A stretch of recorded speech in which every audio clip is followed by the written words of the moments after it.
ओम श्री साईराम। मु श्री कृष्णचंद्र शतपथी।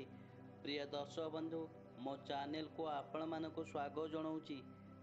प्रिय दर्शक बंधु, आज जानिबा नूतन घर पाई गुरुत्वपूर्ण वास्तु टिप्स। नूतन घर रे सुख समृद्धि एवं सकारात्मक ऊर्जा आनिबा पाई वास्तुशास्त्र टिप्स अनुसरण करने उचित। एक संपत्तिर आकृति जांच करंतु। नूतन घर पाई एक गुरुत्वपूर्ण वास्तु टिप्स हेउची कोठरीर आकृति सर्वदा आयताकार किंबा वर्गाकार हेबा उचित। एही आकृतिर गुड़िक शुभ बोली विवेचना करा जाए। 2. संपत्तिर दिग और प्रवेश पथ जांच करंतु। वास्तुशास्त्र रे संपत्तिर दिग निर्देशन अत्यंत गुरुत्वपूर्ण। ଏହା ଆପଣଙ୍କର ଘର ସହିତ ଯୋଗାଯୋଗ କରୁଥିବା ଦିଗ ନିର୍ଦ୍ଦେଶକ ଶକ୍ତିକୁ ନିର୍ଦ୍ଦେଶିତ କରେ। ଏକ ସମ୍ପତ୍ତିର ପ୍ରବେଶ ଦ୍ୱାରା ଉତ୍ତର ପୂର୍ବ କିମ୍ବା ଉତ୍ତର ପୂର୍ବ ଦିଗକୁ ମୁହଁ ହେବା ଉଚିତ। ଏହି ଦିଗଟି ଅତ୍ୟନ୍ତ ଶୁଭ ବୋଲି ବିବେଚନା କରାଯାଏ। ଏହା ଘରର ସମୃଦ୍ଧି, ସ୍ୱାସ୍ଥ୍ୟ ଓ ସକାରାତ୍ମକ ଶକ୍ତି ଆଣିଥାଏ ବୋଲି ବିଶ୍ୱାସ କରାଯାଏ। 3. ବସବାସ ଘର ପାଇଁ वास्तु टिप्स। बसवास कोठरटी उत्तर पूर्व किंबा उत्तर पूर्व दिग हेबा उचित। से कोठरटी हल्का वायु चलाचल करुथिबा दरकार। से घरर रंग धला किंबा हल्का क्रीम रंग हेबा उचित। फर्निचर को पश्चिम किंबा दक्षिण पश्चिम दिगरे रखंतु। जदि आपण बस कोठरी रे दर्पण रखिबाकु चाहुछंती तेबे उत्तर दिग कांथरे रखंतु। 4. रोषेई घर पाई वास्तु टिप्स। रोषेई घर दक्षिण पूर्व दिगरे रखिबा उचित।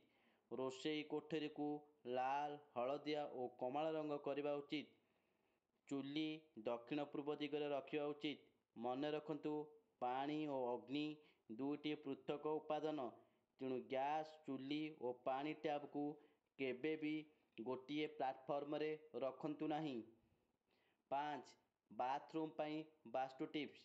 वास्तुशास्त्र अनुसार बाथरूम उत्तर किंबा उत्तर पश्चिम भाग रे थिबा बाथरूम सबुठारु भल बोली विवेचना करा जाए।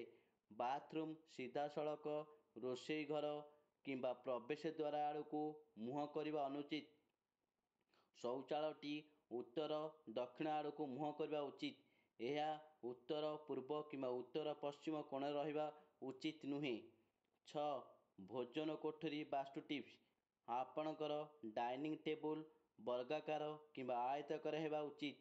यह आपणकर घरर पूर्व किंबा दक्षिण पूर्व भाग रे रखंतु। सर्वदा दक्षिण पश्चिम दिगरे केबे भी रखंतु नहीं। डाइनिंग टेबुल ऊपर केवल खाद्य सामग्री रखंतु। यही कोठरी की पीच रंग और क्रीम और हल्का रंग करंतु और आलोकित करी रखंतु। 7. बालकोनी पाई वास्तु टिप्स। वास्तुशास्त्र अनुसार बालकोनी उत्तर किंबा पूर्व दिग को मुँह करने उचित। जेपरी सूर्य किरण सर्वदा सकाळे पड़ुथिबो।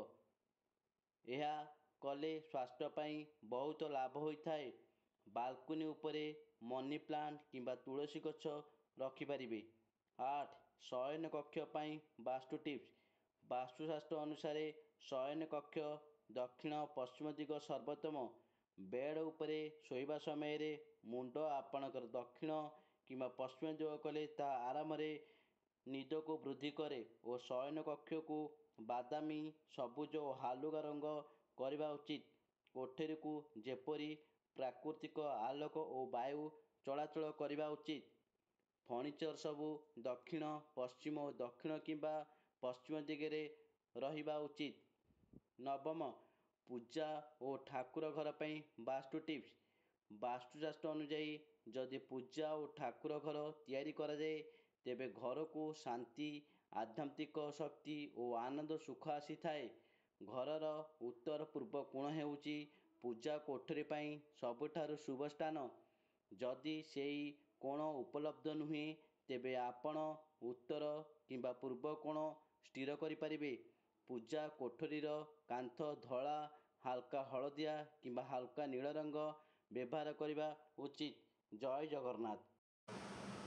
প্রিয় দর্শক বন্ধু, যদি মো ভিডিওটি ଆପଣମାନଙ୍କୁ ଭଲ ଲାଗୁଥାଏ ତେବେ ଭିଡ଼ିଓରେ ଲାଇକ୍ ଦେବେ, କମେଣ୍ଟ କରିବେ ଏବଂ ଭିଡ଼ିଓଟିକୁ ସେୟାର କରିଦେବେ। ଆଉ ଚ୍ୟାନେଲଟିକୁ ସବସ୍କ୍ରାଇବ୍ କରିବାକୁ ଭୁଲିବେ ନାହିଁ। ଜୟ ଜଗନ୍ନାଥ।